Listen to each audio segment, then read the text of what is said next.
All right, good evening, everyone. How are you doing today? I hope you answered well.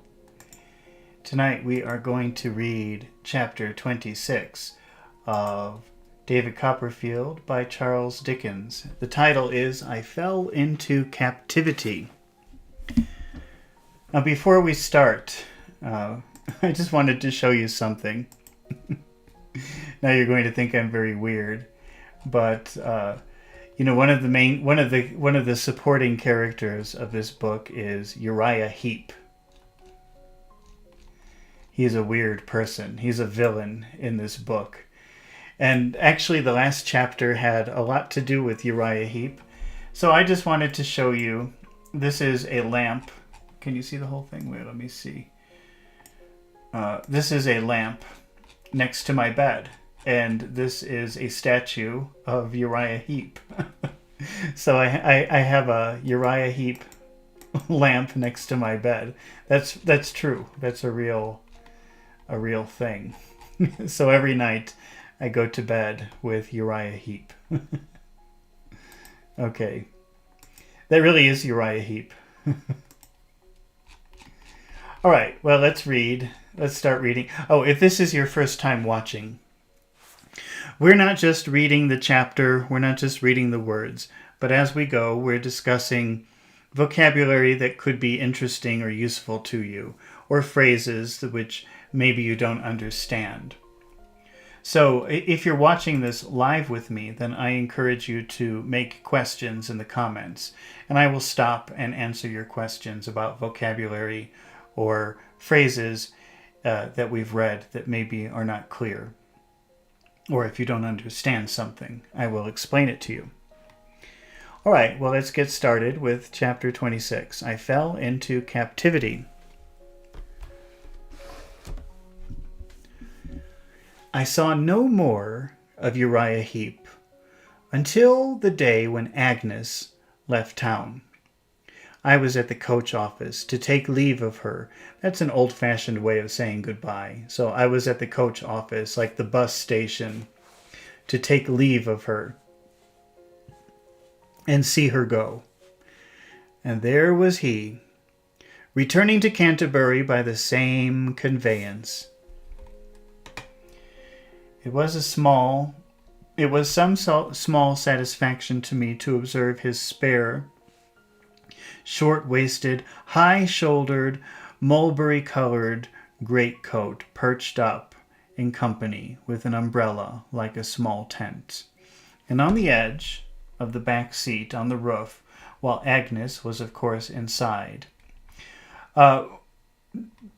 It's funny because I'm doing another book, and this morning we had to talk about the word perch. I'm reading Animal Farm in the mornings, and I'm reading David Copperfield at night. Let's take a look at what perched means, because here it's being used in an abstract way. When you use the word perch, you are talking about the way that a bird stands somewhere. A bird cannot just stand on its feet. A bird is always not always, but most of the time a bird is grabbing something. And that's what a bird does. A bird perches. It doesn't stand, it perches. This is a bird perched on a branch. If you have a pet bird, or you keep a bird in your home, you have to buy an artificial perch, because birds always like to stand on something. And this is called a perch. That's a bird perch. But when something is very high, for example, if you take a book and you put it on the top bookshelf, you can say that the book is perched on the shelf, and that means it's standing very high somewhere. So it's used very much like that when something is very high up. Here, let's take a look at how they used it again. It was some small satisfaction to me to observe his spare means extra, short-waisted, high-shouldered, mulberry-colored greatcoat perched in company with an umbrella like a small tent on the edge of the back seat on the roof, while Agnes was, of course, inside. So Davy notices that Uriah's belongings, his things, are perched high on top of the coach. So Uriah is probably sitting on top of the coach, and he feels happy because Agnes was inside the coach. They would not be sitting together.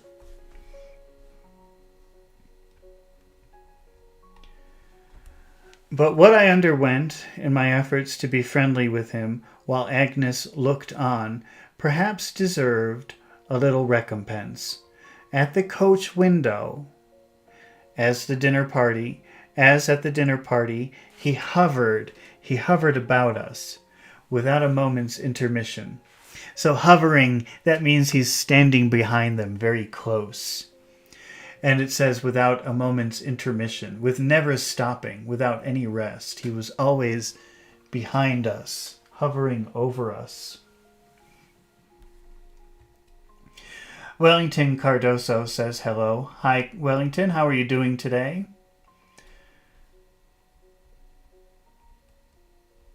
Like a great vulture, gorging himself on every syllable that I said to Agnes, or Agnes said to me.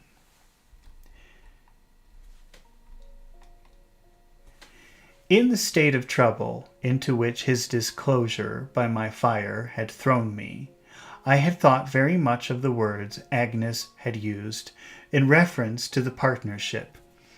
So Davy is saying, I've been worried ever since that night that he confessed to me that he was in love with Agnes. Disclosure means like telling a secret. So in the state of trouble, in the state of being worried, into which his disclosure, his telling me the secret, by my fire had thrown me, I thought very much about the words Agnes had used in reference to the partnership. I did what I hope was right, feeling sure that it was necessary for Papa's peace that the sacrifice should be made. I entreated him to make it. So he's remembering the words that Agnes told him regarding her father making Uriah a partner. And she said, I did what I hoped was right. And Davy's thinking about those words. A miserable foreboding that she would yield to and sustain herself by the same feeling in reference to any sacrifice for his sake had oppressed me ever since. I knew how she loved him. I knew what the devotion of her nature was. He's talking about her father, not Uriah.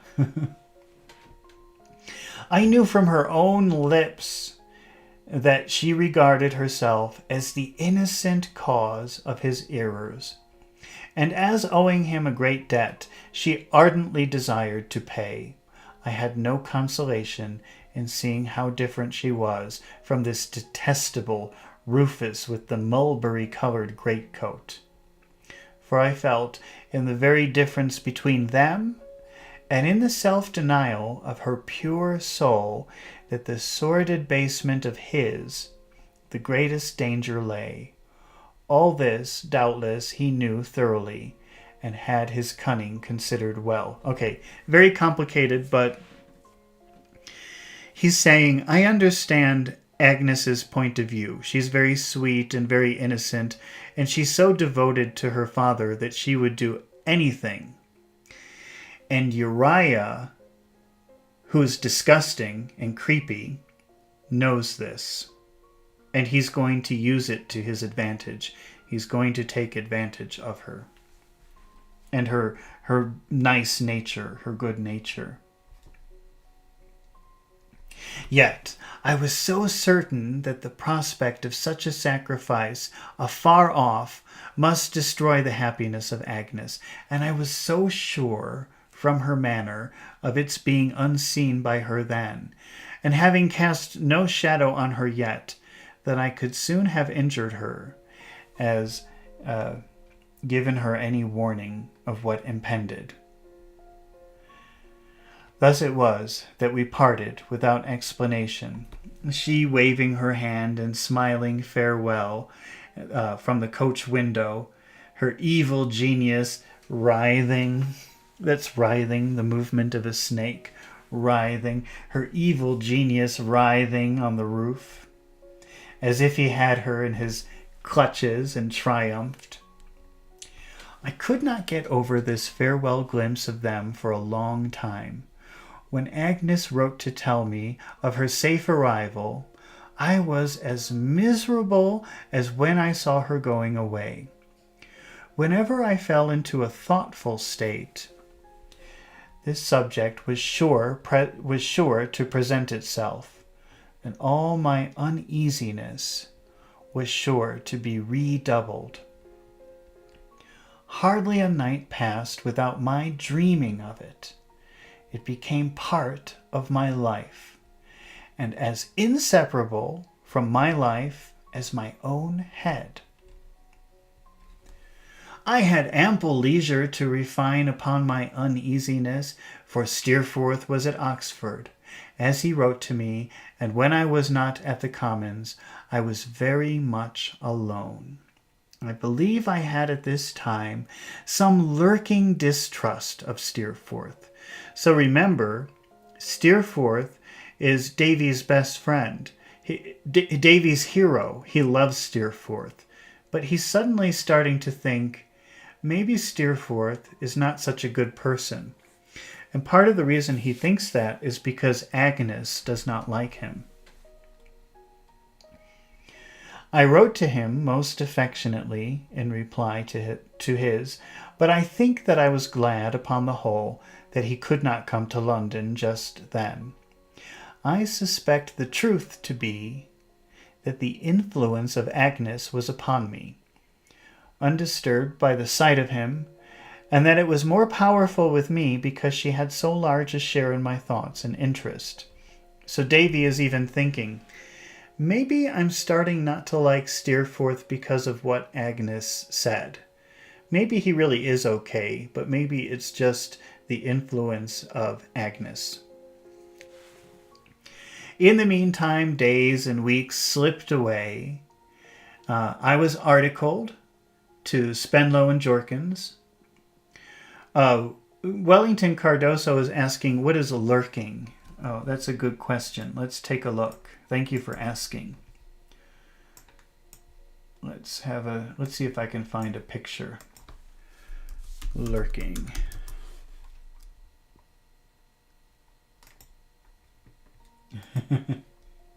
These are some good pictures. Lurking kind of means like hiding, being off to the side, like this person is lurking. Let's see if we can find a better picture. Oh, here's a good one. Wait.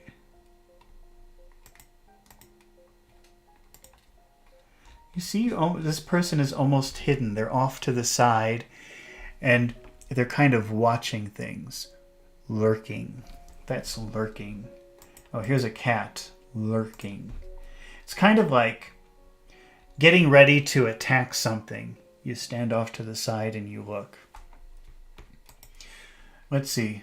How was it used here? Let's go back and read it again to see if it makes sense.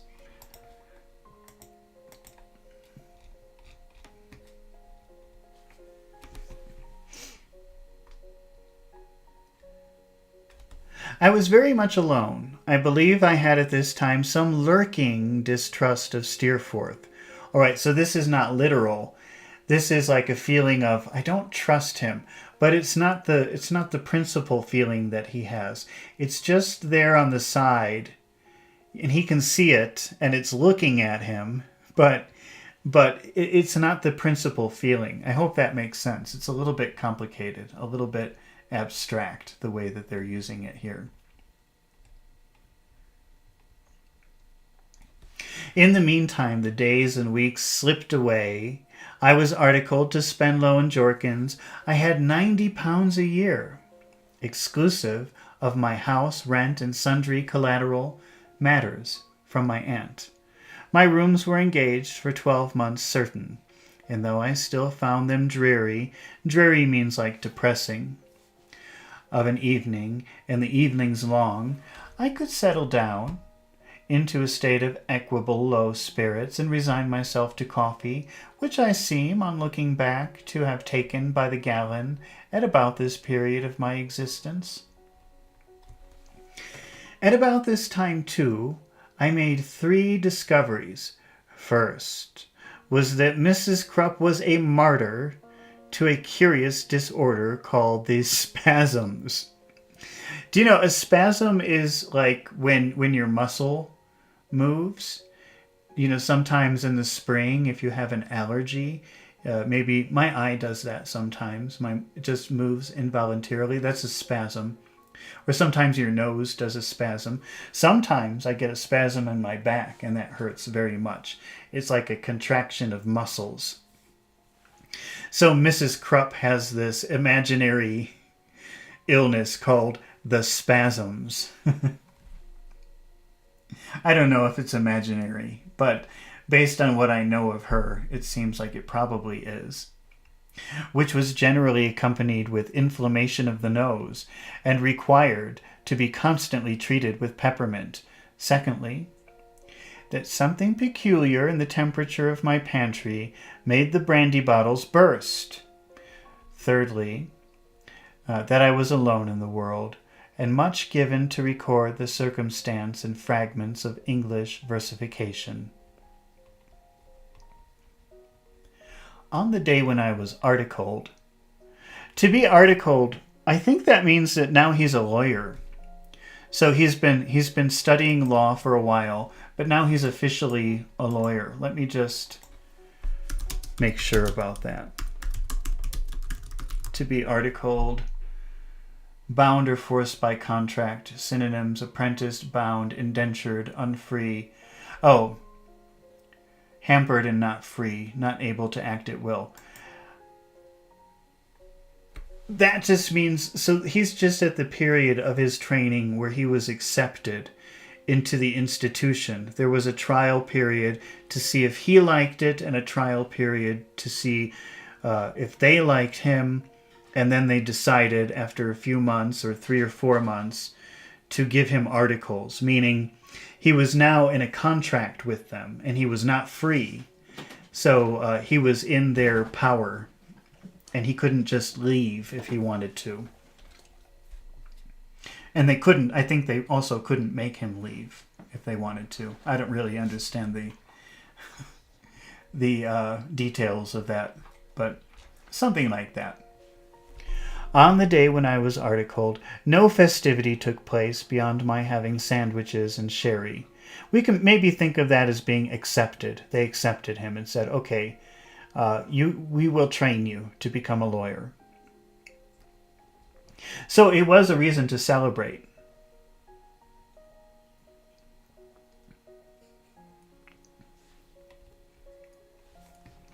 No festivity took place beyond my having sandwiches and sherry in the office for the clerks, and going alone to the theater at night. I went to see The Stranger, as a Doctor's Commons sort of play, and was so dreadfully cut up that I hardly knew myself in my own glass when I got home. Mr. Spenlow remarked on this occasion, when we concluded our business, that he should have been happy to have seen me at his house at Norwood to celebrate our becoming connected, but for his domestic arrangements being in some disorder on account of the expected return of his daughter from finishing her education at Paris. But he intimated that when she came home he should hope to have the pleasure of entertaining me. I knew that he was a widower, and that his own daughter, and with one daughter, and expressed my acknowledgments. So Mr. Spenlow is saying, I feel bad because we've accepted you into this important position, important for Davy. I feel bad that I couldn't invite you home, but right now my home is kind of a mess because my daughter is just returning from school in Paris. And also, it's not easy for him to do these sorts of things because he's a widower. He doesn't have a wife. His wife is dead. So it's only him and his daughter. But he promised that once everything is back to normal, that he wants to invite Davy to his home. Mr. Spenlow was as good as his word. In a week or two, he referred me to this engagement and said that if I would do him the favor to come down next Saturday and stay until Monday, he would be extremely happy. Of course, I said I would do him the favor, and he was to drive me down in his phaeton to bring me back. Phaeton, that must be some kind of carriage. Let's take a look. Phaeton.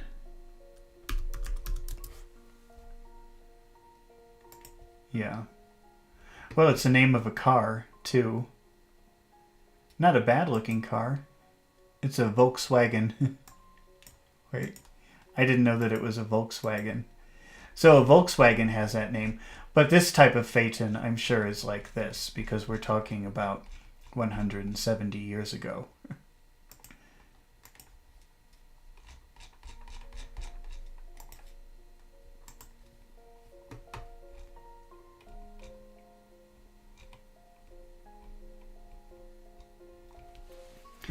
When the day arrived, my very carpet-bag was an object of veneration to the stipendiary clerks, to whom the house at Norwood was a sacred mystery. One of them informed me that he had heard that Mr. Spenlow ate entirely off plate and china. And another hinted at champagne being constantly on draft. All right, so when the day arrived for Davy to go spend the weekend at Mr. Spenlow's, he took his bag with him. And so he's at the office, and all of the other clerks who work there are saying, "Wow, you're going to spend the weekend?" And they have all these, they don't know it, they've never been there. I don't know why Davy is special here, and received an invitation to spend the weekend. Maybe his aunt paid extra money. Who knows? But they're very impressed that he's going to spend the weekend at Mr. Spenlow's. And they've never been there, but they have these stories about how he's always drinking champagne and eating from very fancy dishes.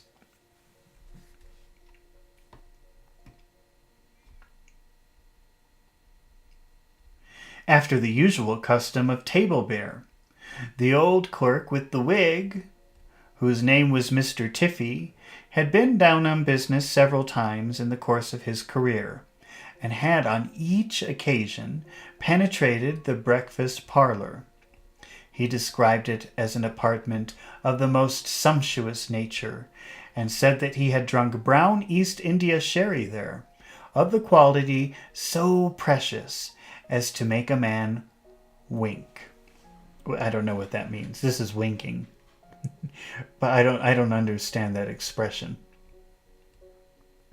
We had an adjourned cause in the consistory that day about excommunicating a baker who had been objecting in a vestry to a paving rate. And as the evidence was just twice the length of Robinson Crusoe, according to the calculation I made, it was rather late in the day before we finished. However, we got him excommunicated for 6 weeks and sentenced in no end of costs. And then the baker's proctor and the judge and the advocates on both sides, who were all nearly related, went out of town together, and Mr. Spenlow and I drove away in the phaeton. The phaeton was a very handsome affair. The horses arched their necks and lifted up their legs as if they knew they belonged to Doctors' Commons. There was a good deal of competition in the Commons on all points of display, and it turned out some very choice equipages then, though I always have considered, and always shall consider, that in my time the great article of competition there was starch, which I think was worn among the proctors at as a great extent as it is in the nature of man to bear. So Davy is saying Mr. Spenlow and I drove off together in the carriage, and the horses were very beautiful and the carriage was very beautiful. And he said in Doctors' Common, this area where these lawyers work and have their offices, all of the lawyers and all of the owners of law firms always tried to make a great display of how successful they were. So that's why the horses were so beautiful and the carriage was so beautiful. It was important for Mr. Spenlow to look very important. But he says the thing that was number one important was starch.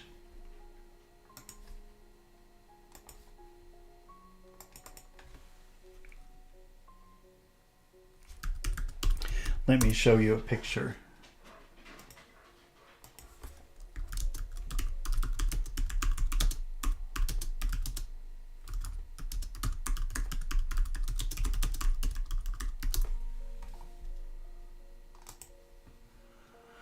Starch is, wait, let's see, clothes, starch. I guess there are different kinds of starch. I wonder if people still use it. It doesn't seem very common. Well, here's a picture of some starch.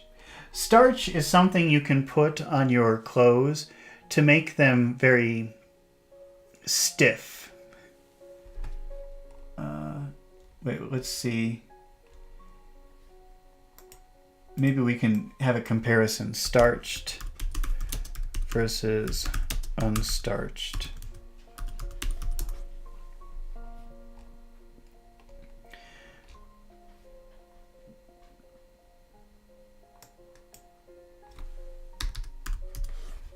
Starched versus unstarched.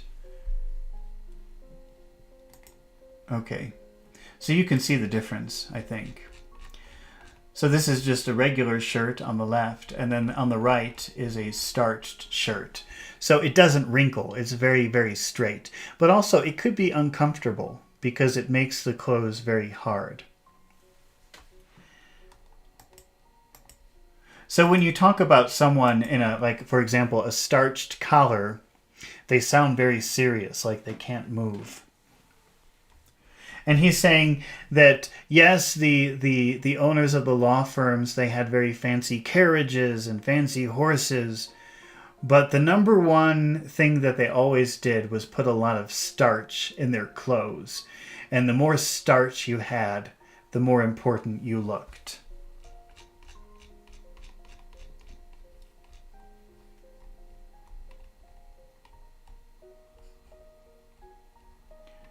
We were very pleasant going down, and Mr. Spenlow gave me some hints in reference to my profession.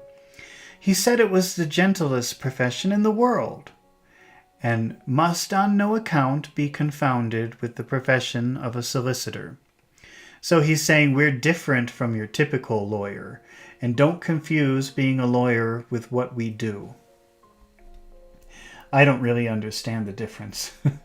I think they explained it earlier, but I forgot, and I don't really know.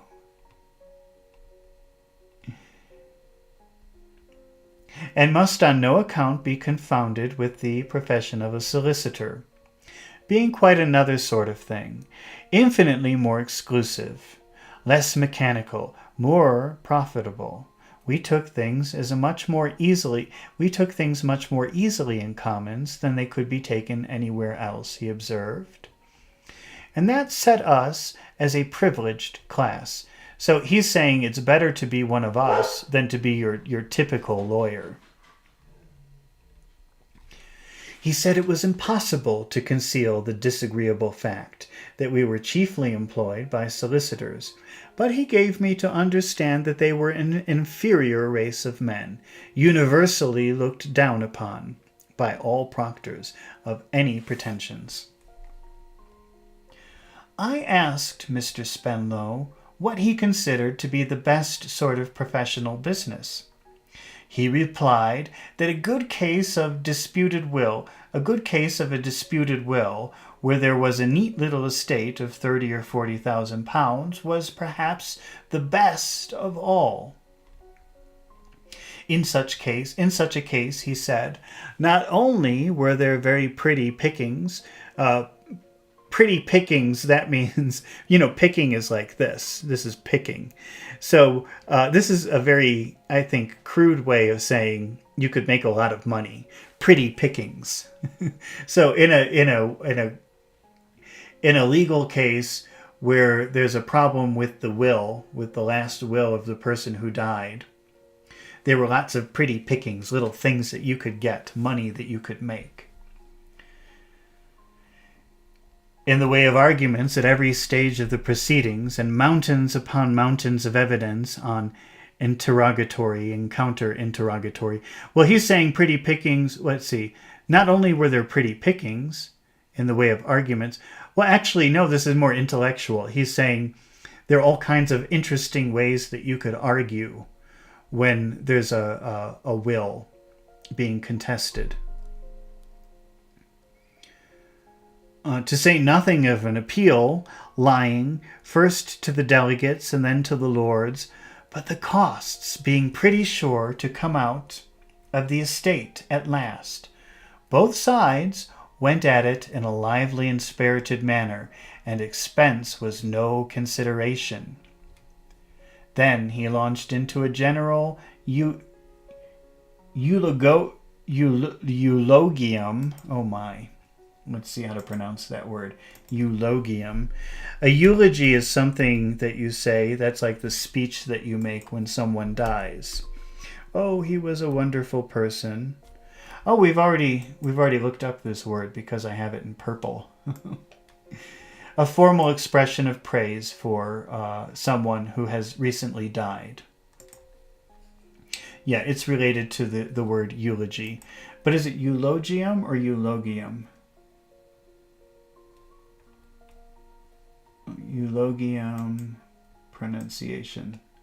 I think it's probably eulogium, but let's see. Pronunciation. How do you pronounce eulogio? Consulta tu saldo de movimientos. Oh my. I just want to see it spelled somewhere. I don't want to watch a video. Oh well, we can't. As usual with Google, you can't find an answer to anything anymore. Oh well. Okay, I think it's eulogium. That's how I'm going to say it. Okay. Then he launched into a general eulogium on the Commons. What was to be particularly admired, he said, in the Commons, was its compactness. It was the most conveniently organized place in the world. It was the complete idea of snugness. Remember, snug means to feel warm and comfortable and nice. It lay in a nutshell. For example, you brought a divorce case or a restitution case into the consistory. Very good. You tried it in the consistory. You made a quiet little round game of it among a family group. You played it out at leisure. Suppose you were not satisfied with the consistory. What did you do then? Why, you went to the Arches. What was the Arches? The same court, in the same room, with the same bar, and the same practitioners, but another judge. For there, the consistory judge could plead any court day as an advocate. Well, you played your round game out again. Still, you were not satisfied. Very good. What did you do then? You went to the delegates. Who were the delegates? Why, the ecclesiastical delegates were the advocates without any business, who had looked on at the round game when it was playing in both courts, and had seen the cards shuffled and cut and played, and had talked to all the players about it, and now came fresh as judges to settle the matter to the satisfaction of everybody. Discontented people might talk of corruption in the Commons, closeness in the Commons, and the necessity of reforming the Commons, said Mr. Spenlow solemnly in conclusion. But when the price of wheat per bushel had been the highest, the Commons had been the busiest, and a man might lay his hand upon his heart and say to this whole world, touch the Commons and down comes the country. I listened to all of this with attention, and though I must say I had my doubts whether the country was as much obliged to the Commons as Mr. Spenlow made out, I respectfully deferred to his opinion. That about the price of wheat per bushel, I modestly felt too much for my strength, and quite settled the question. I have never, to this hour, got the better of that bushel of wheat. It has reappeared to annihilate me, all through my life, in connection with all kinds of subjects. I don't know now exactly what it has to do with me, or what right it has to crush me, on an infinite variety of occasions, but whenever I see my old friend, the bushel, brought in by the head and shoulders, as he always is, I observe, I give up a subject for lost. This is a digression, and I was not the man to touch the Commons and bring down the country. I submissively expressed my silence, my acquiescence in all I had heard from my superior in years and knowledge. And we talked about the stranger and the drama and the pairs of horses until we came to Mr. Spenlow's gate. There was a lovely garden to Mr. Spenlow's house, and though I was not the best time of the year for seeing a garden, it was so beautifully kept that I was quite enchanted. There was a charming lawn. There were clusters of trees. A cluster is like a grouping. So a group of trees, a cluster of trees. There were clusters of trees. And there were perspective walks that I could just distinguish in the dark. Arched over with trellis work, on which shrubs and flowers grew in the growing season. Here, Miss Spenlow walks by herself, I thought. Dear me. We went into the house, which was cheerfully lighted up, and into a hall where there were all sorts of hats, caps, greatcoats, plaids, gloves, whips, walking sticks. "Where is Miss Dora?" said Mr. Spenlow to the servant. Dora, I thought. What a beautiful name. We turned into a room near at hand. I think it was the identical breakfast room made memorable by the brown East Indian sherry. I heard a voice say, "Mr. Copperfield, my daughter, Dora, and my daughter Dora's confidential friend." It was no doubt Mr. Spenlow's voice, but I didn't know it. I didn't care whose it was. All was over in a moment. I had fulfilled my destiny. I was a captive and a slave. I loved Dora Spenlow to distraction. She was more than human to me. She was a fairy. A fairy, in case you don't know, is a magical creature. Wait, let's see. She was a fairy. She was a sylph. I don't know what she was. I don't know what a sylph is. Let's look at a fairy, and then we'll look for a sylph. So in case you don't know what a fairy is, it's a magical creature. Maybe you'll recognize these pictures. These are fairies. Now, sylph, I don't know that word. Let's see. What is a sylph?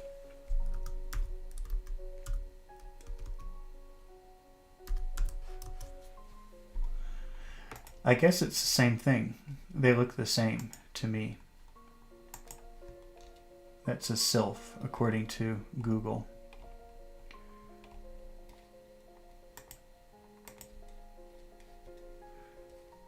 Fairy, I know, is a common word, but sylph, I don't know.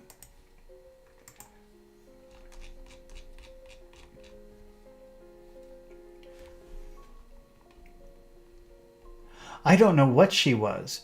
Anything that no one ever saw, and everything that everybody ever wanted. I was swallowed up in an abyss of love in an instant. There was no pausing on the brink, no looking down or looking back. I was gone, headlong, before I had sense to say a word to her. I observed, as well-remembered voice, when I bowed and murmured something, have seen Mr. Copperfield before. The speaker was not Dora. No, the confidential friend. Miss Murdstone. All right, so if you're just joining us and you haven't been following the story, Davy was born to his mother, and his father had died before he was born. So his mother was very young and alone when he was born. And after a few years, I think maybe 5 years, she decided to remarry. And she married a horrible, horrible man named Mr. Murdstone. And Mr. Murdstone hated Davy, and Davy hated Mr. Murdstone. Mr. Murdstone had a sister, an evil, awful, horrible witch of a sister named Miss Murdstone. And Miss Murdstone is Dora's confidential companion. That's like a job. So she's being paid. It's not her friend. It's more like a secretary who follows her wherever she goes and reads her books and writes letters for her. But so Davy is in love with this girl Dora, and Miss Murdstone, the evil sister of his stepfather, is her employee, her secretary, her confidential companion.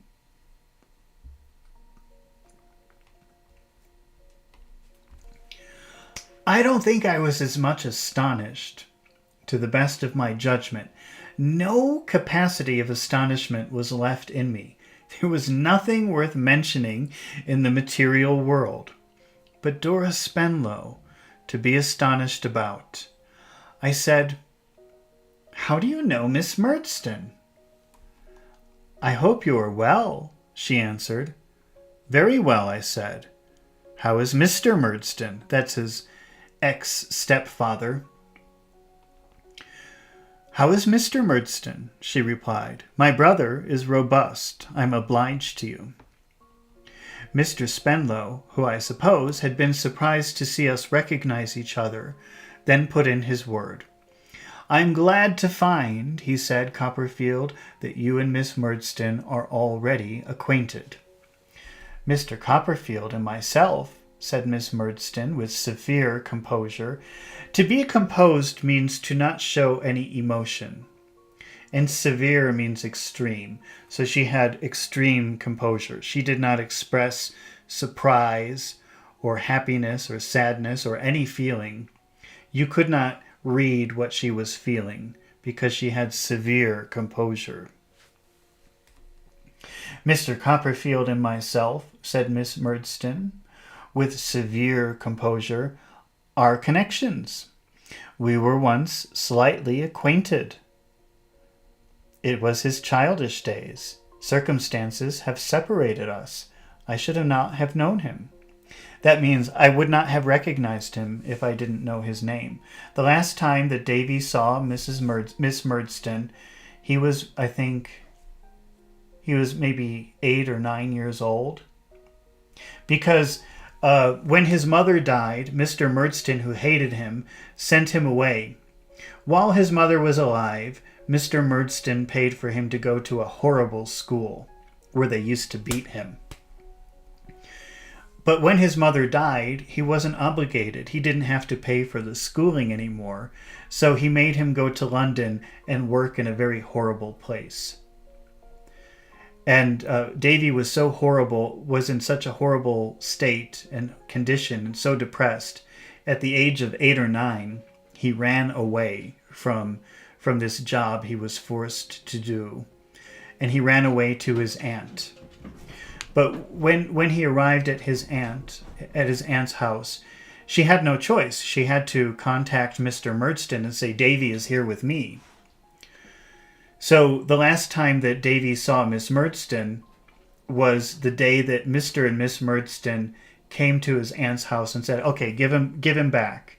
And the aunt said, "No, you two are horrible. Get out of here." And so she made them go away, and she raised Davy since that day, and he's never seen them again. Now Davy, this is like maybe 11 or 12 years later. So Miss Murdstone says, if I didn't know his name, I wouldn't know that it was Davy.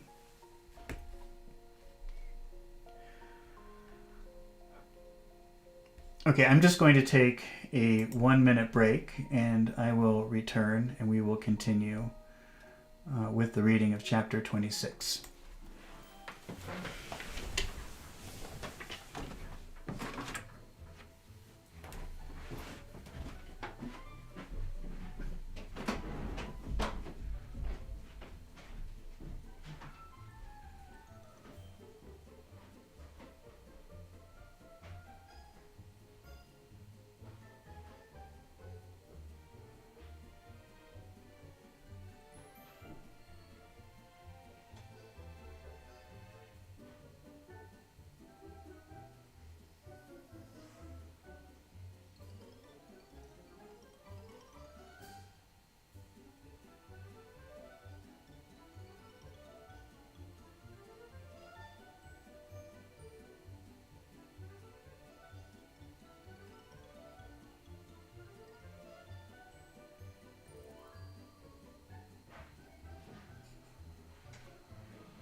Okay, thank you for waiting. Miss Murdstone has had the goodness, said Mr. Spenlow to me, to accept the office. Oh wait, I think I better go back. Mr. Copperfield and myself, said Miss Murdstone, with severe composure, are connections. We were once slightly acquainted. It was in his childish days. Circumstances have separated us. I should not have known him. I replied that I should have known her anywhere, which was true enough. Miss Murdstone has had the goodness, said Mr. Spenlow to me, to accept the office, if I may so describe it, of my daughter Dora's confidential friend. My daughter Dora, having unhappily no mother, Miss Murdstone is obliging enough to become her companion and protector. A passing thought occurred to me that Miss Murdstone, like the pocket instrument called a life preserver, was not so much designed for purposes of protection as of assault. So the father is saying Miss Murdstone's job is to be my daughter's companion because she doesn't have a mother, and to protect her. And Davy's thinking, Miss Murdstone, protect her? No, Miss Murdstone would probably assault her, attack her, not protect her.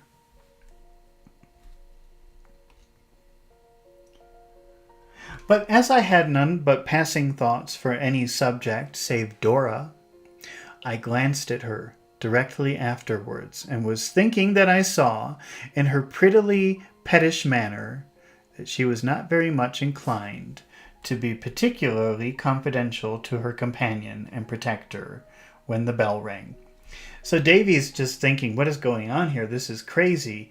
But when he looks at Dora, he can see she doesn't really like Miss Murdstone. That's obvious. So, her father hired Miss Murdstone to be her companion, but, Dora doesn't seem to like her.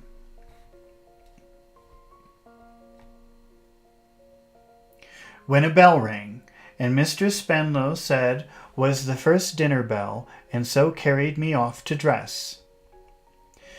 The idea of dressing oneself or doing anything in the way of action in that state of love was a little too ridiculous.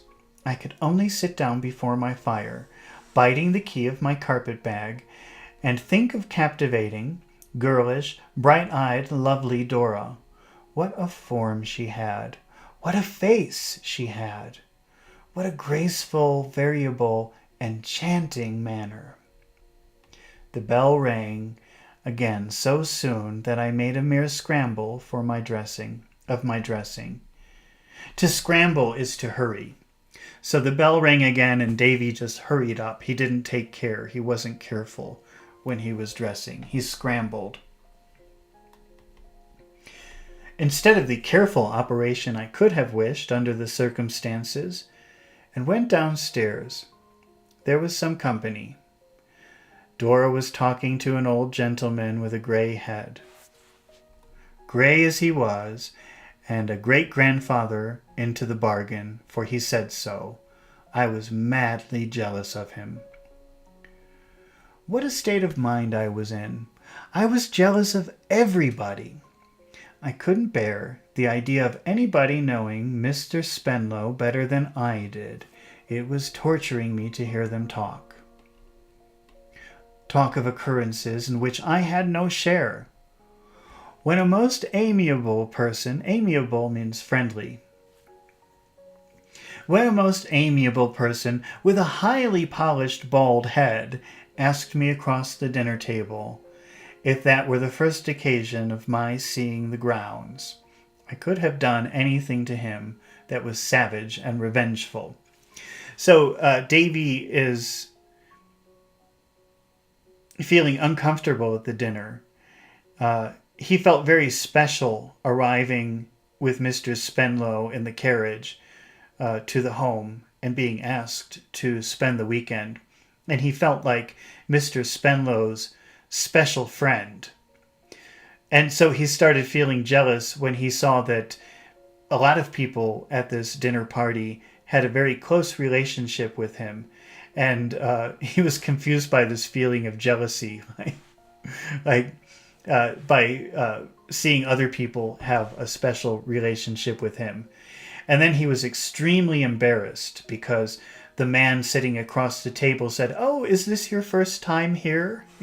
And that made Davy very angry. It embarrassed him because he wanted it to look like they were great friends to everybody at the table.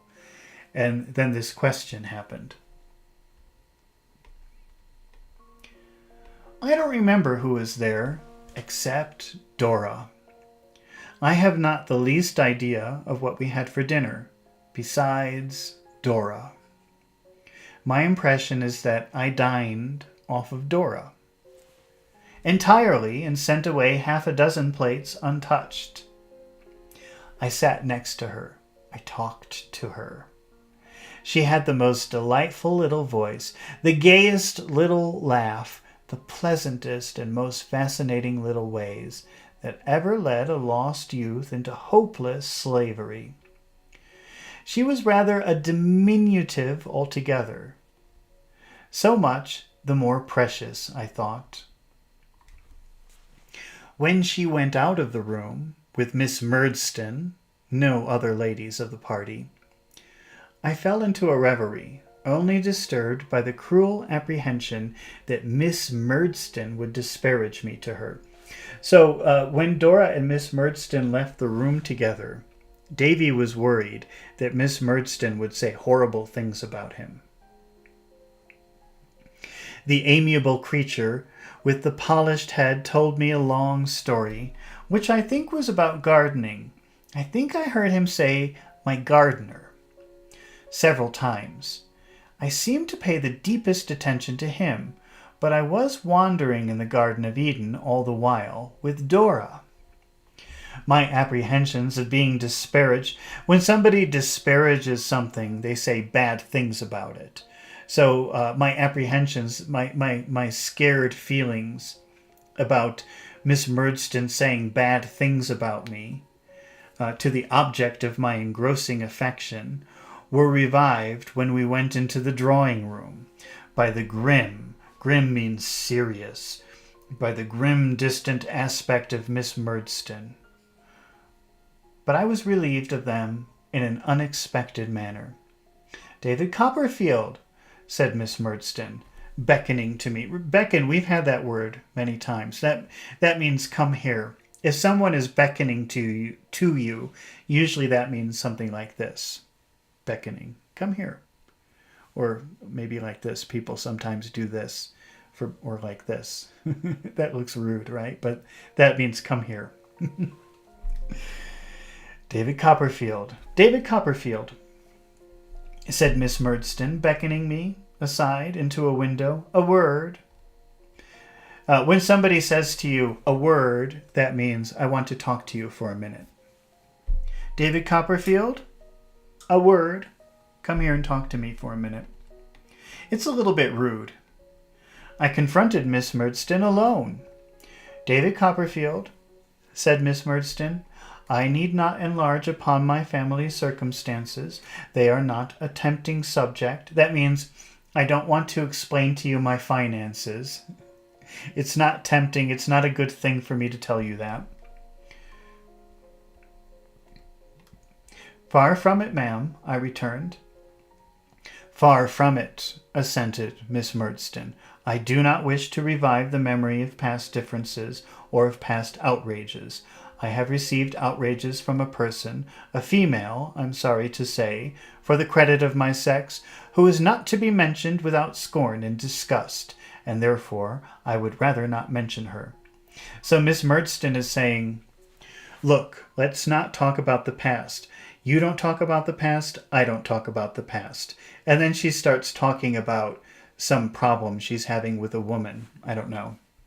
Miss Murdstone shut her eyes and disdainfully inclined her head.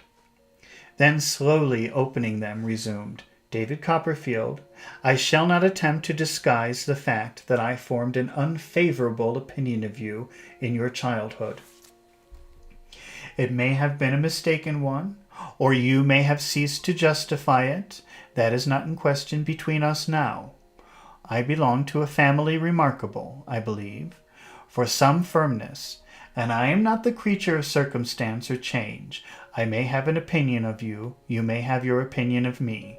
I incline my head in turn." So she's saying, look, I don't like you, you don't like me, but I have a really good job here, and I don't want any interference.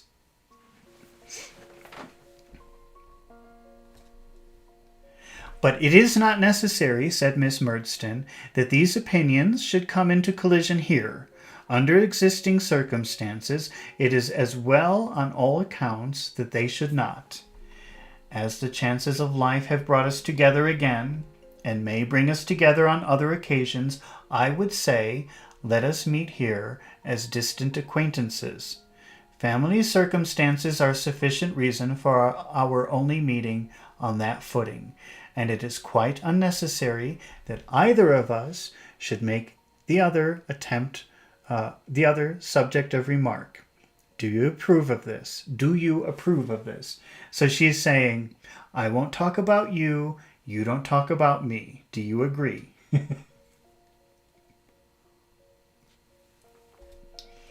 Miss Murdstone returned. "Miss Murdstone," I returned, "I think you and Mr. Murdstone used me very cruelly and treated my mother with great unkindness. I shall always think so long as I live.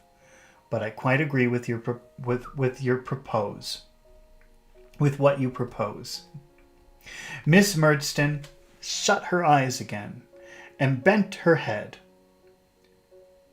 Then, just touching the back of my hand with the tips of her cold, stiff fingers, she walked away, arranging the little feathers on her wrist, round her neck, which seemed to be the same set in exactly the same state as when I had seen her last.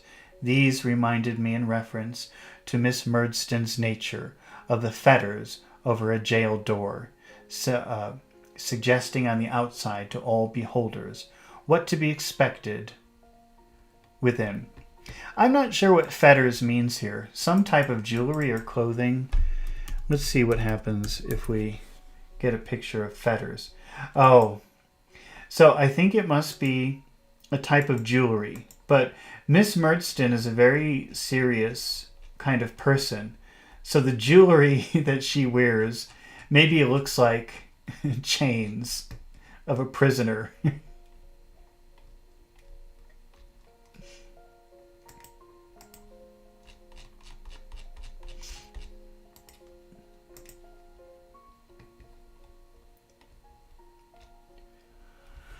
All I know of the rest of the evening is that I heard the Empress of my heart sing enchanted ballads in the French language, generally to the effect that whatever was the matter, we ought always to dance.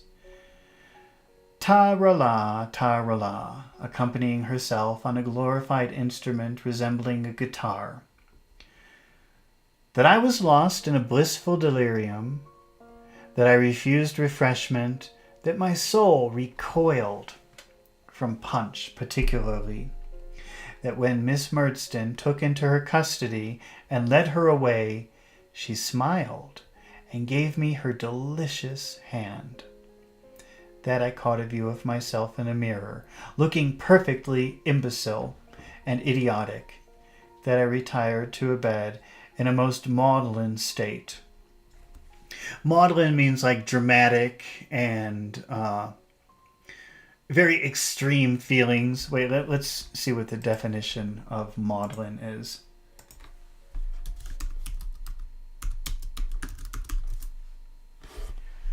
Self-pityingly or tearfully sentimental, often through drunkenness.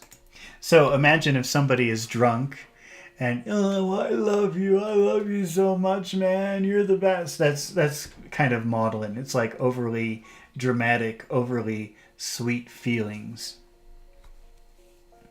So he's thinking, oh, Dora, I love Dora so much. That's a funny word. It's not very common, but that's a funny word. It was a fine morning, and early, I thought. I thought I would go and take a stroll down one of those wire-arched walkways and indulge my passion by dwelling on her image. On my way through the hall, I encountered her little dog, who was called Jip, short for Gypsy. I approached him tenderly, for I loved even him. But he showed his whole set of teeth, and got under the chair expressly to snarl. Snarling is, if you're a human and you snarl, you do this.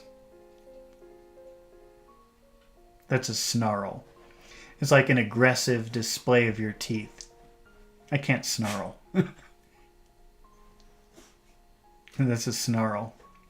So the dog was snarling. And wouldn't hear of the least familiarity. The garden was cool and solitary. I walked about, wondering what my feelings of happiness would be if I could ever become engaged to this dear wonder. As to marriage and fortune and all of that, I believe I was almost indecently undesigning then as when I loved little Emily, to be allowed to call her Dora, to write to her, to dote upon her, and worship her, to have reason to think that when she was with other people, she was yet mindful of me, seemed to me the summit of human ambition. I'm sure of it. It was the summit. The summit's like the peak of a mountain. It was the summit of mine. There's no doubt whatever that I was lackadaisical, young, spoony. But there was a purity of heart in all of this that prevents my having quite contemptuous recollection of it. Let me laugh as I may. Irma Westerbeck says, undesigning? Okay, well, this is like a particular problem of the era, because people with money would never allow people without money to have a relationship of any kind with them, maybe to employ them. But to have a personal relationship with somebody without money was absolutely forbidden. So even a friendship, any kind of friendship, you really wouldn't do that, because people with money would be very suspicious of people without money. To have a design on someone means to have a plan in your head about maybe how to get money from them, or how to improve your career from them. So Davy is saying, because Davy is taken to this place. This man is very rich. His boss, the owner of the law firm, he's very rich. He has a very beautiful house, beautiful horses, beautiful carriage, beautiful daughter. And Davy, he's not poor, but Mr. Oh gosh, I forgot his name already. Mr. Whatever is up here and Davy's down here. I mean, he's in the middle somewhere. The bottom is down here. So he's saying, I believe I was undesigning in my love, meaning I wasn't thinking about getting money from her family or advancing my career. I just loved her so much. And then that's why he goes and he says, well, let's go back and read it, now that we understand that word a little bit better. I believe I was almost as innocently, see, he's using that word innocent here. He's not thinking about money or career or anything like that. I was almost as innocently undesigning then as when I loved little Emily. So when he was growing up, he was in love with this girl, Emily. He didn't want anything from her. He just loved her. And that's the same feeling he had with Dora. Wow, I know like every detail of Davy's life. This is a really long book.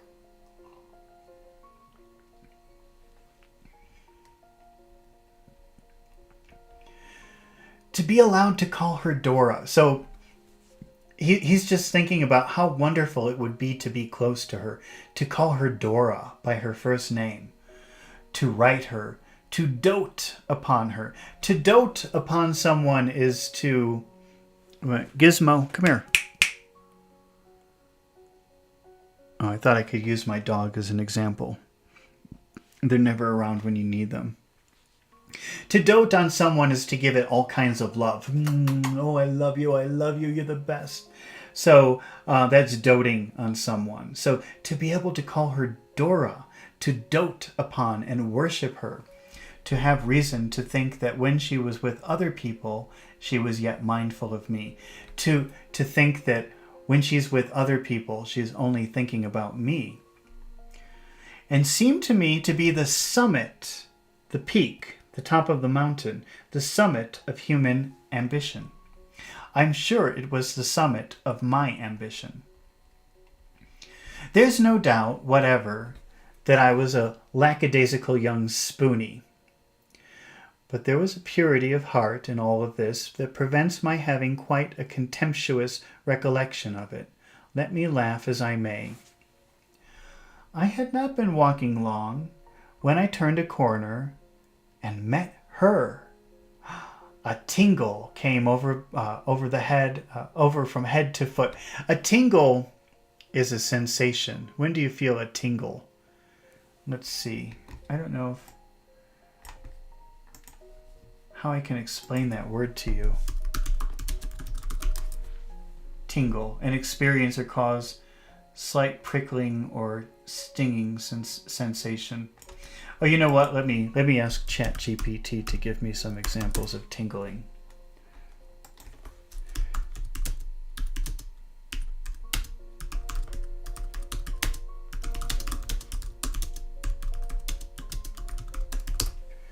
Okay, let's see. When someone whispers softly in your ear, imagine somebody blows in your ear very softly. How would that make you feel? That's a tingle. When you watch, let's see, when you experience a moment, if somebody does this very softly to you, very, very softly, what kind of feeling would you have? That's a tingle. when you, let's see,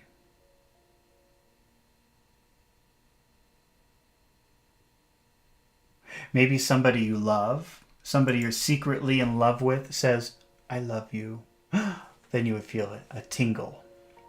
So hopefully, amazing. So Irma Westerbeck says, amazing feeling which comes suddenly. Yes, but just imagine that. Like if you touch your face very, very softly and slowly, that feeling is a tingle.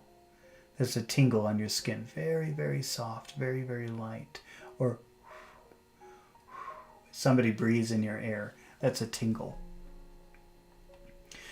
All right, so I had been walking alone when I turned a corner and met her.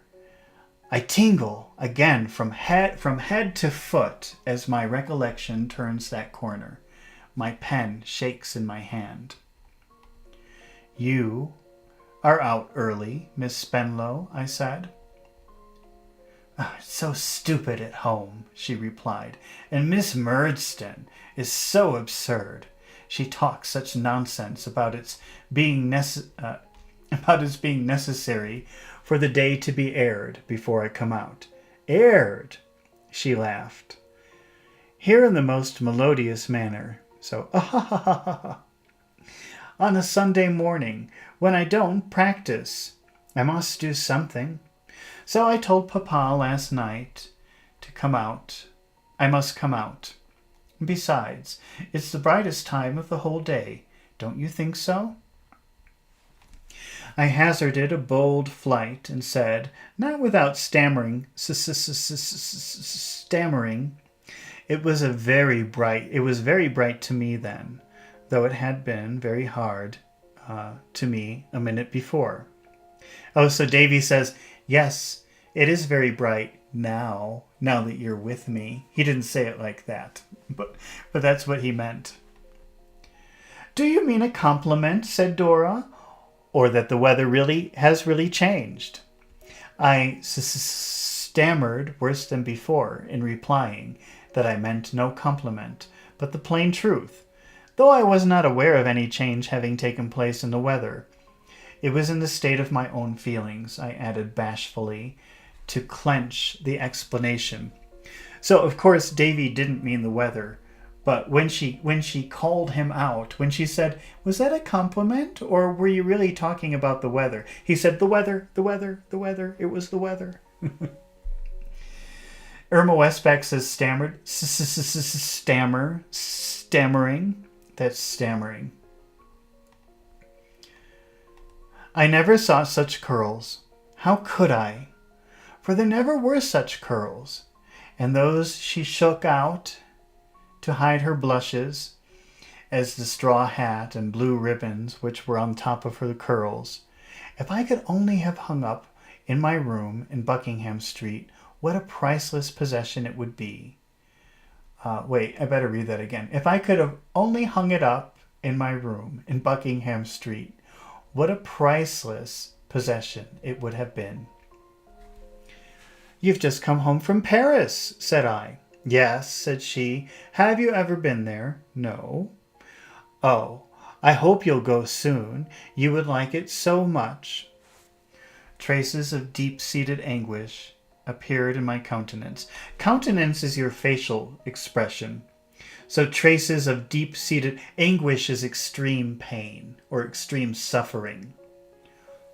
Oh, extreme suffering, anguish appeared in my countenance. That she should hope I would go. That she should hope that I would go. That she should think it possible I could go was unsupportable. I depreciated Paris. I depreciated France. I said it would leave England. I said I wouldn't leave England under existing circumstances for any earthly consideration. Nothing should induce me. In short, she was shaking the curls again, and the little dog came running along to walk. Gosh, I'm getting tired, I guess. When the little dog came running along the walk to our relief. He was mortally jealous of me, and persisted in barking at me. She took him up in her arms, oh my goodness, and caressed him. But he persisted, barking still. He wouldn't let me touch him. When I tried, and when she beat him, it increased my sufferings greatly to see the pats that she gave him for punishment on the bridge of his blunt nose. She went like this, no, while he winked his eyes and licked her hand, and still growled within himself like a little double bass. At length he was quiet. Well he might be with her dimpled chin. These are dimples here. Here's a dimple on your chin. Upon his head, and we walked away to look at a greenhouse. You're not very intimate with Miss Murdstone, are you? Said Dora, my pet. The last two words were to the dog. Oh, if that had only been me. No, I replied, not at all so. Ah, she's so tiresome. Tiresome means she makes me tired. She makes me feel very tired. She's so boring. Ah, she's so tiresome. She is a tiresome creature, said Dora, pouting. Pouting is this. That's pouting. So showing disappointment, showing sadness like a child. Only really children pout. I can't think what Papa would have been about when he chose such a vexatious thing to be my companion. Who wants a protector? I'm sure I don't want a protector. Jip can protect me a great deal better than Miss Murdstone. Can't you, Jip, dear? He only winked lazily when she kissed his ball of a head. Papa calls her my confidential friend, but I'm sure she's no such thing, is she, Jip? We're not going to confide in any such cross people. Cross means angry. So Miss Murdstone's a very serious, angry person. That's always obvious.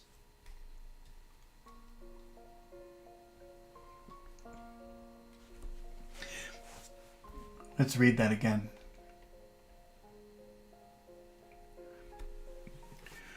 Irma Westerback says confidential.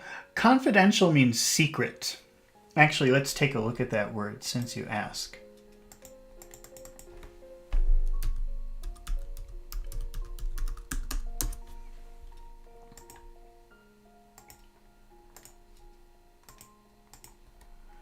So you might see this stamped on a document or a folder, and that means it's secret. Don't tell anybody.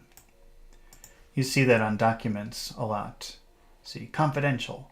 Confidential. Don't tell anyone. It's a secret. The word confidence usually now means to have a very strong belief in yourself.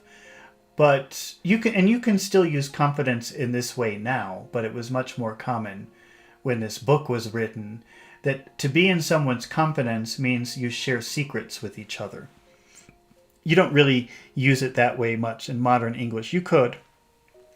It wouldn't sound weird, but it's not extremely common.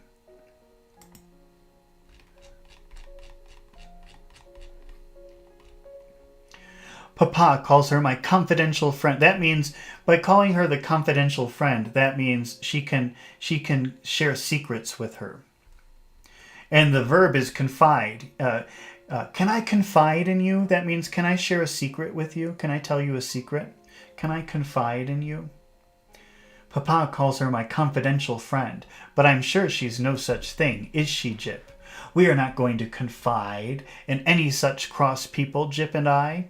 We're not going to share secrets with such angry, mean people. We mean to bestow our confidence where we like. So we want to share secrets with the people who we like, and to find out our own friends instead of having them found out for us. Don't we, Jip? Jip made a comfortable noise in answer, a little like a tea kettle when it sings. As for me, every word was a new heap of fetters riveted above the last. It's very hard because we have not a kind of mamma that we are to have. Instead, a sulky. Sulking is feeling bad, feeling angry. A sulky, gloomy. Gloomy is dark. Sulky, gloomy old thing like Miss Murdstone, always following us about. Isn't it, Jip? Never mind, Jip. We won't be confidential. That means we won't share secrets. We'll make ourselves happy, and we can, in spite of her. And we'll tease her, and not please her, won't we, Jip? If it had lasted any longer, I think I must have gone down on my knees on the gravel, when the probability before me of grazing them, and of being presently ejected from the premises besides. But by good fortune the greenhouse was not far off, and these words brought us to it. So Davy's in this situation. He's totally in love with her, and he feels like he can't stand anymore, and he's going to fall down on the gravel and hurt himself. Gravel, by the way, they're walking on a trail, and gravel is this. So he's saying,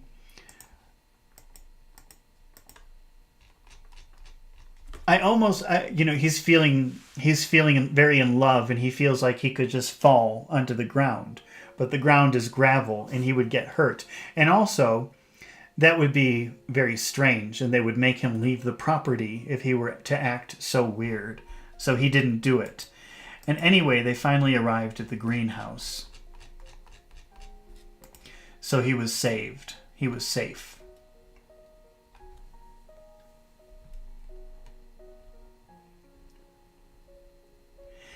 It contained quite a show of beautiful geraniums. Geraniums are a type of flower. We loitered along in front of them, and Dora often stopped to admire this or this one or that one, and I stopped to admire the same. And Dora, laughing, held the dog up childishly to smell the flowers, as if we were not all three in fairyland. Certainly I was. Loitering means standing somewhere and doing nothing. So actually,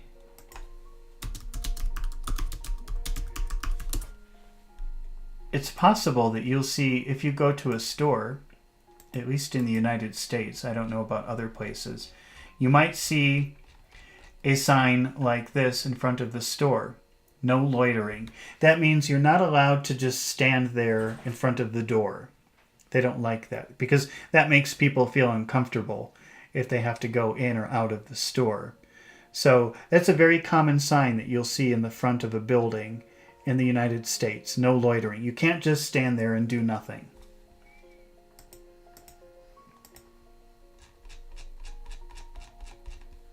So they loitered in front of some flowers in the greenhouse.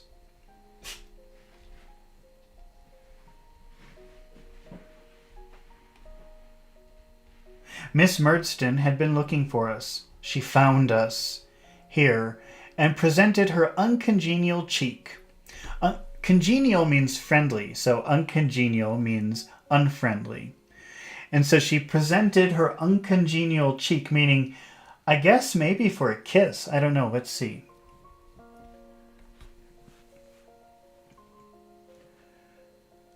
A little wrinkles in it filled with hair powder to Dora. Oh, so she presented her cheek to Dora. Like, give me a kiss. Give me a kiss. Hello. Then she took Dora's arms in hers. And she marched us into breakfast as if it were a soldier's funeral. How many cups of tea I drank, because Dora made it, I don't know. But I perfectly remember that I sat swilling tea, drinking a lot of tea, drinking it all at once, until my whole nervous system, if I had any in those days, must have gone by the board. And by, we went to church. Miss Murdstone was between Dora and me in the pew. A pew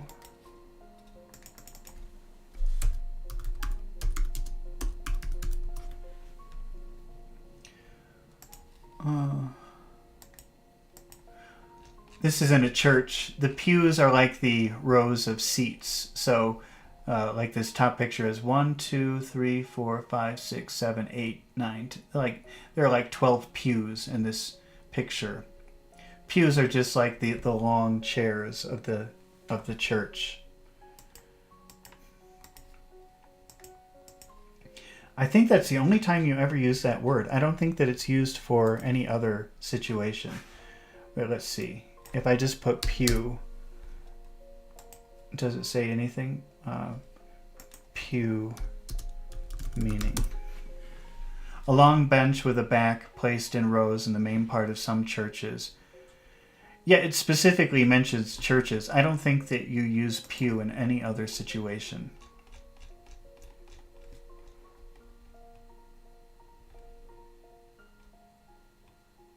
Miss Murdstone was between Dora and me in the pew, but I heard her sing, and the congregation vanished. A sermon was delivered, about Dora, of course, and I'm afraid that this is all I know of the service. We had a quiet day, no company, a walk, a familiar dinner of 4, and an evening of looking over books and pictures. Miss Murdstone, with a homily before her and her eye upon us, keeping guard vigilantly. Ah, little that did Mr. Spenlow imagine. Oh, that doesn't make any sense to me. Little did Mr. Spenlow imagine, when he sat opposite me after dinner, that day with his pocket handkerchief over his head, how fervently I was embracing him in my fancy as his son-in-law. So, you say that phrase, little did someone know, little did someone imagine. And that means they had no idea before what's going to happen later. So, little did Mr. Spenlow know when he decided to accept me into the law firm that one day I would be his son-in-law. This was, of course, impossible because their situations are completely different. Mr. Spenlow is extremely rich, and Davy, he's not rich, but he's not poor either. I mean, he's sort of in the middle, but there's no way that he could ever marry Dora's daughter. This is crazy. But they're sitting across the table having tea, and Davy's imagining being his son-in-law. But it's just impossible. It's absolutely not something that can happen. Little did he think, when I took leave of him that night, that he had just given his full consent to my being engaged to Dora. So they're sitting having tea, and Davy's, in his imagination, is proposing marriage to Dora to his father, and his father says yes. And so as Davy's going to bed, in his mind, he's already agreed to let Dora marry him. So little did he know that I was his son-in-law.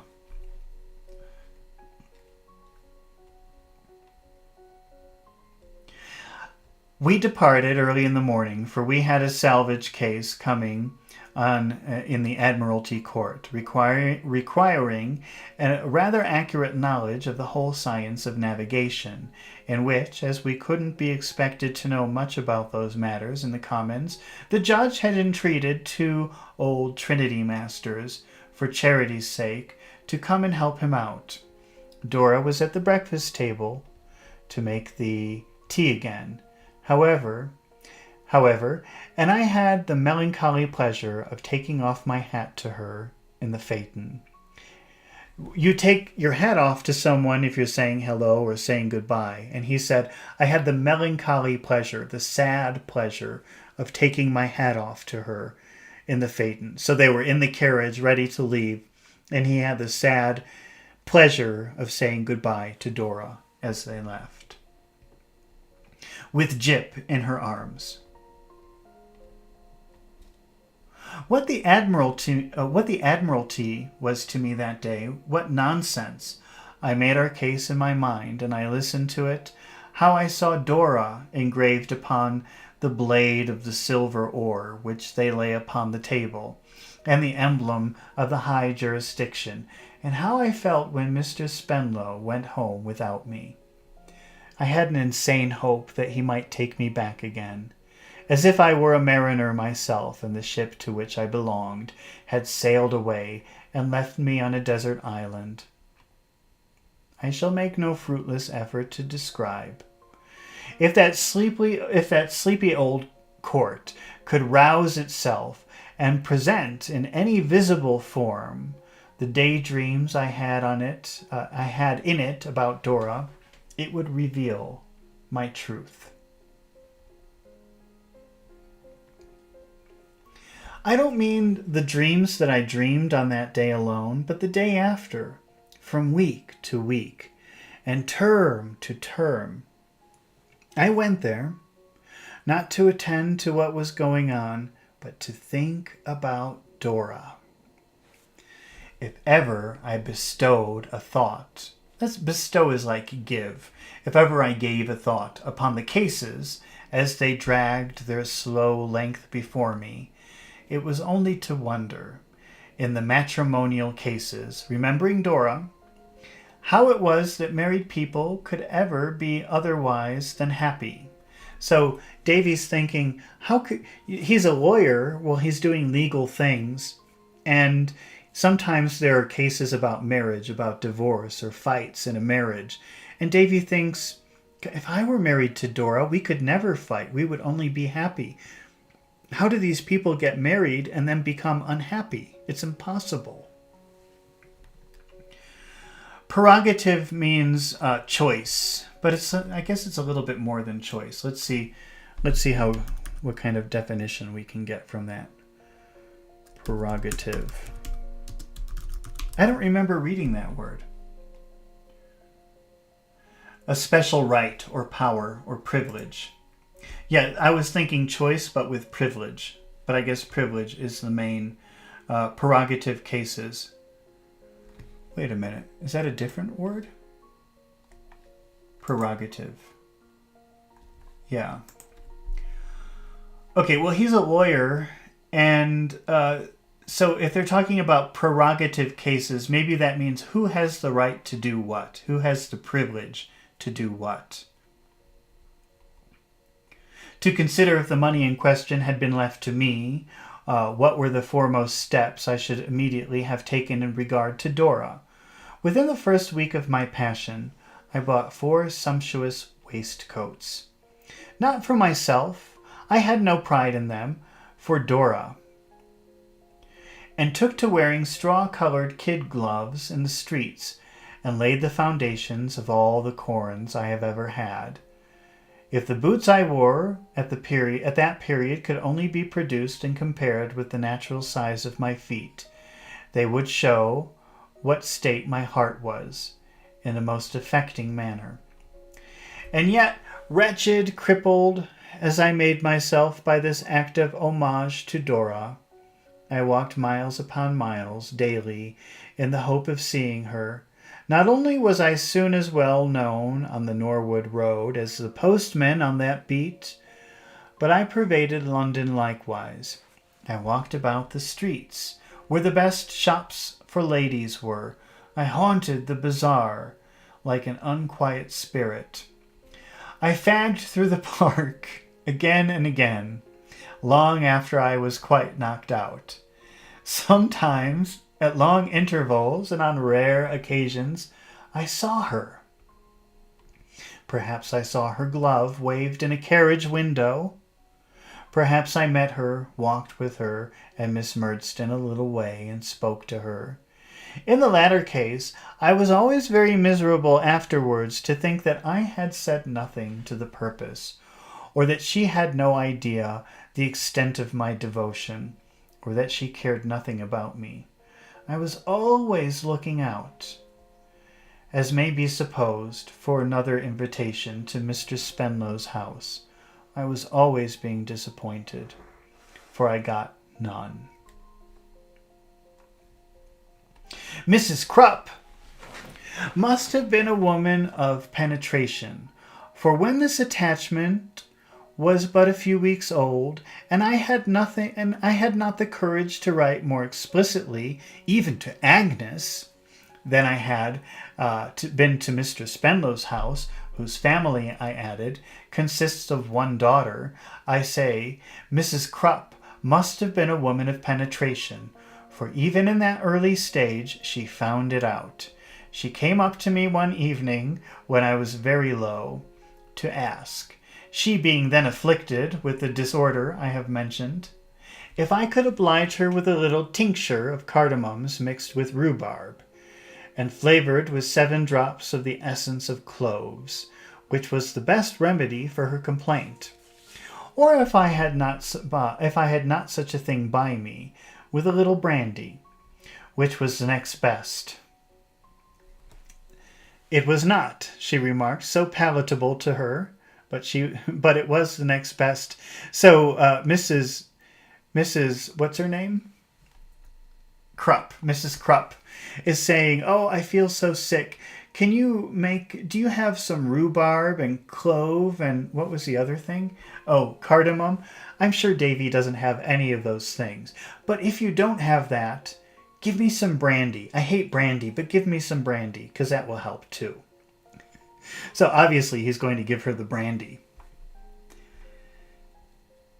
As I had never even heard of the first remedy, and always had the second in the closet, I gave Mrs. Krupp a glass of the second, which, that I might have no suspicion of it being devoted to any improper use, she began to take in my presence.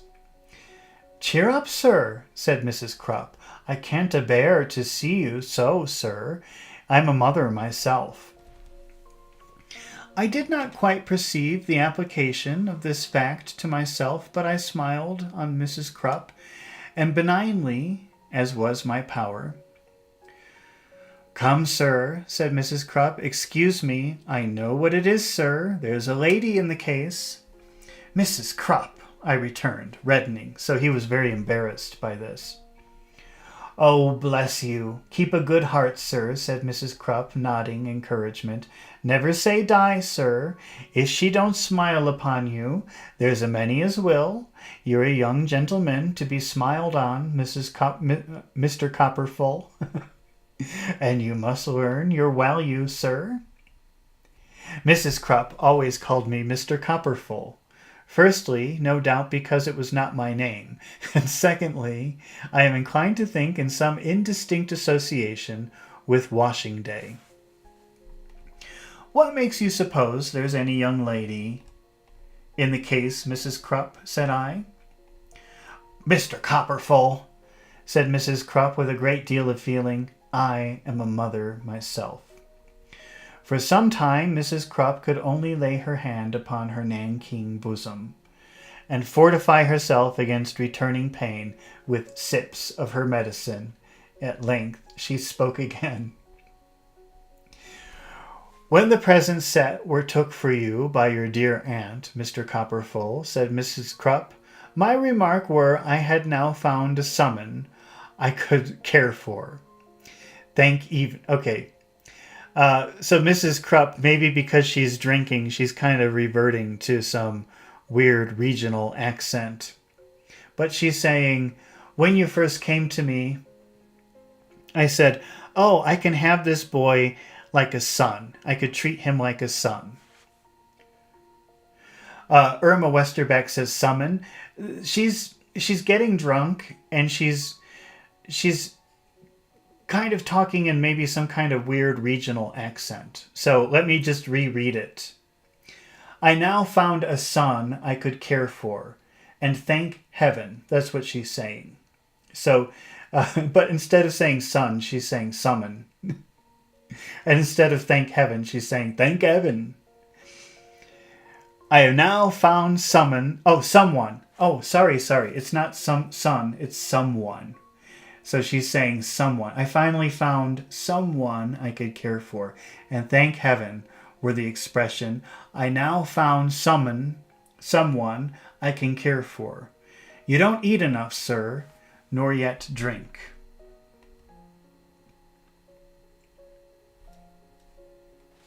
Is that what you found your supposition on, Mrs. Krupp? said I. Sir, said Mrs. Crupp, in a tone approaching to severity, I have long dressed other young gentlemen besides yourself. A young gentleman may be over-careful of himself, or he may be under-careful of himself. He may brush his hair too regular or too unregular. He may wear his boots too large for him or much too small. That is according to the young gentleman has his original character formed. But let him go to which extreme he may, sir, there's a young lady in both of 'em. Mrs. Crupp shook her head in such a determined manner, and I had not an inch of vantage ground left. It was but the gentleman which died here before yourself, said Mrs. Crupp, that fell in love with a barmaid, and had his waistcoats took in directly, though much swelled by drinking. Mrs. Crupp, said I must beg you not to connect the young lady in my case with a barmaid or anything that sort, if you please. So Mrs. Crupp is saying that the man who lived here before, who died here, he was in love with a barmaid. That's like a bartender, but it's a woman. And Davy says, Mrs. Crupp, don't talk about the girl that I'm thinking about and compare her to a barmaid. Mr. Copperfull, returned Mrs. Crupp, I'm a mother myself, and not likely, I ask your pardon, sir, if I intrude. I should never wish to intrude where I were not welcome. But you're a young gentleman, Mr. Copperfull, and my advice to you is to cheer up, sir, to keep good heart, and to know your own value. If you was to take something, sir, said Mrs. Crupp, if you was to take to Skittles is a game, now, which is healthy, you might find it divert your time and do you good. So she's saying, go out and do something. Go play a game or stop thinking about this girl. Do something to distract yourself. With these words, Mrs. Crupp, affecting to be very careful of the brandy, which was all gone, she drank a lot of brandy, thanked me with a majestic curtsy and retired. As her figure disappeared into the gloom of the entry, this counsel certainly presented itself to my mind in the light of a slight liberty on Mrs. Crupp's part. But at the same time, I was content to receive it. So it was kind of rude for her to give suggestions to him. I guess maybe he sees himself as above her. And she's a landlady. I mean, that's her building, and he rents a room from her. Or maybe it's because their relationship isn't very close. But it was kind of rude of her to be giving him advice. But Davy was thinking, it's not a bad idea. I don't like that she suggested it. It's none of her business. But maybe I'll do that.